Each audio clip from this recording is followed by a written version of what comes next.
windy anyway. Take two. We're coming away from the stadium now. We're a bit calmer, so we can reflect on the game a bit better.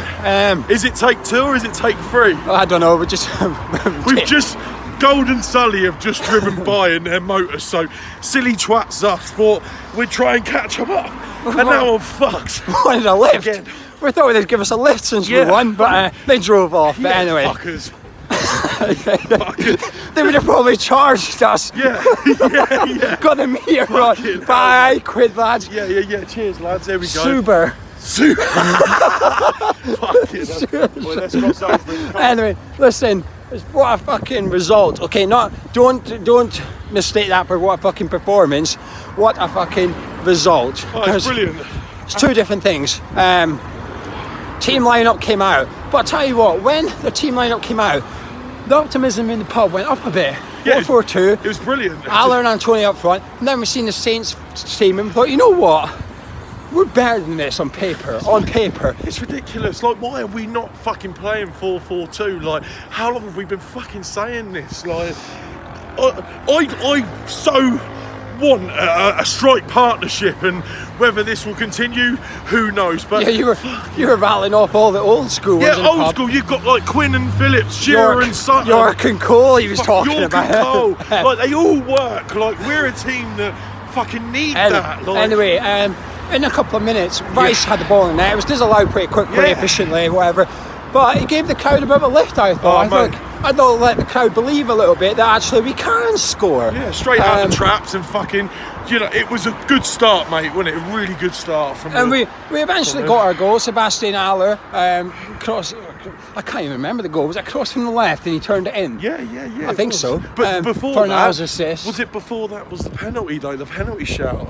Yeah, I never seen it because we're down the other end. But a lot of people after the game were saying it should have been a penalty and stuff.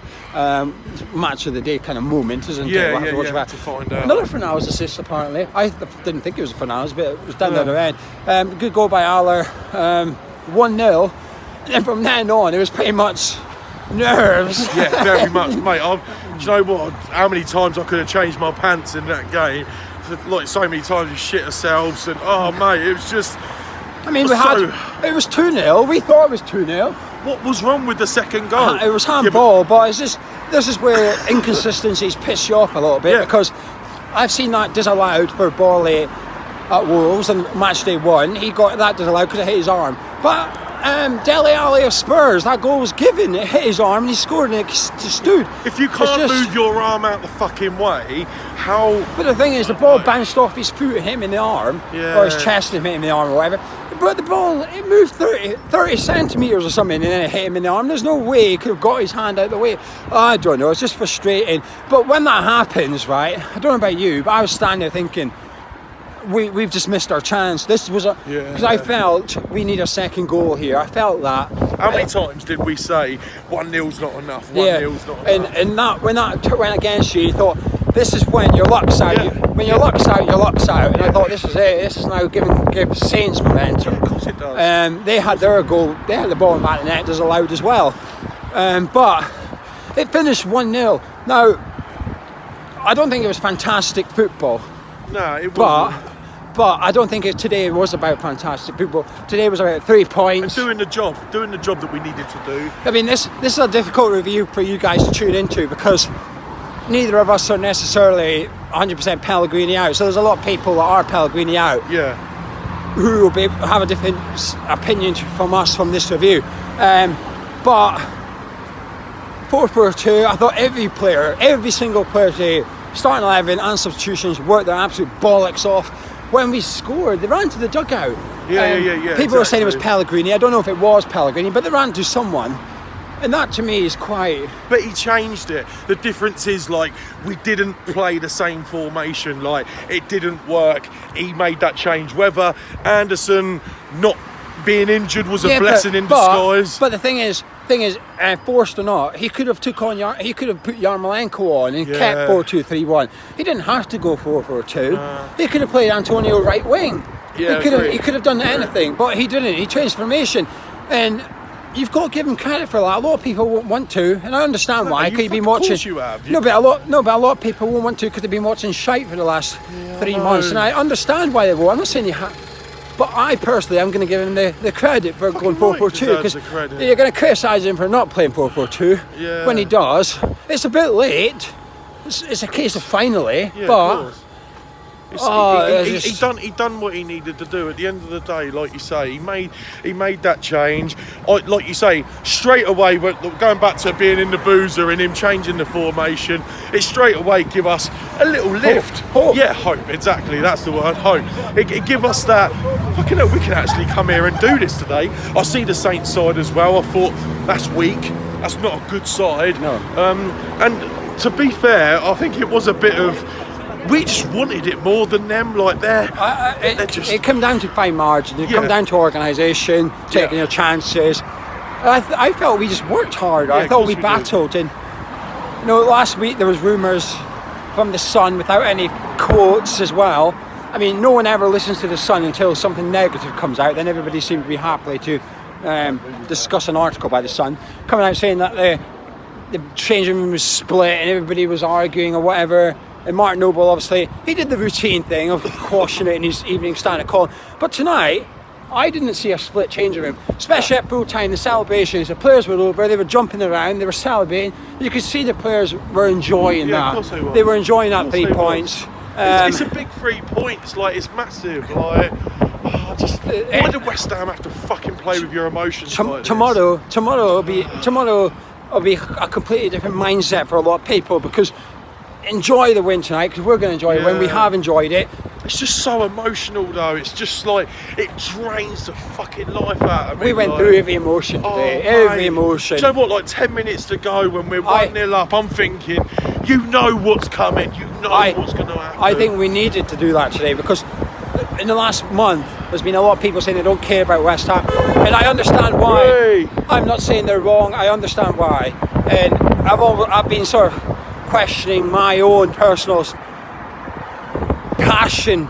I don't know, it's difficult to explain, but I hope a lot of you know what I mean because you're going through it as well. Today, if you ever needed a reminder that your love, your passion, all that still exists, you just got a reminder today for like the whole 90 minutes, but especially the last 10-15 when they were on top.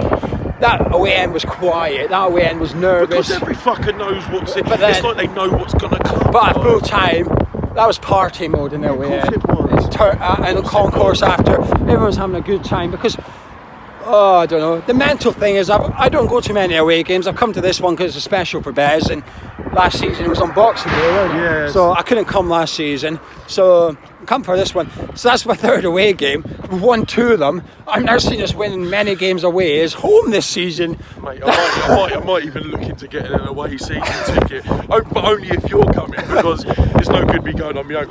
Lucky charm and all that. But listen, we're going to start wrapping this up. Who do you think impressed you the most there? Because I think everyone impressed you, but the most. It's very hard. I mean, do you know what? I'm going to give it to the centre half. I actually thought there was a lot of times that like the ball come over, Valbuena's there just punting the ball out, heading the ball out. He just got stuck in, and there's been some games this season where he hasn't been as good, but I don't know, every time that ball come in I kind of just see him there. It was like, you ain't getting past me. I'm the Chilean, is he? Yeah. I'm the Chilean Paraguayan. Sorry, if he's you ain't gonna Chile be watching, people. But yeah, get a jumper on, you won't be chilly. Yeah, but he's just there. He's like the Paraguayan. Oh, bro, get out. It's difficult. It's difficult, man. I think Antonio and Haller did a lot of. They did a lot of what I don't know what you would call it, wasted running, but you had to do it. You had to chase lost balls. You had to chase everything. And man of match is one of those 2 for me. Probably Antonio because he did it for the whole 90 minutes. And at times he had nothing in the tank at the end, but he still kept going somehow. He still kept bullying defenders. He's just such a fucking handful. I thought Antonio was unbelievable. Yeah, he was. He is good. He's fucking brilliant. Listen, we'll have to talk. We'll talk tomorrow about the manager situation or something because the emotion of that game overrides your thinking at the minute, so you need a bit of composure. I do just want to say though, look, you know, I know we're a little bit towards Pellegrini staying, but who the fuck are we going to get? Like, you know. Well, this is the thing. What are the board going to do now? They had a plan for a manager to come in on Monday. You either got to sack your manager after a win, when it looks like the players are behind him. Yeah. Or he's got plenty of plans on the back burner.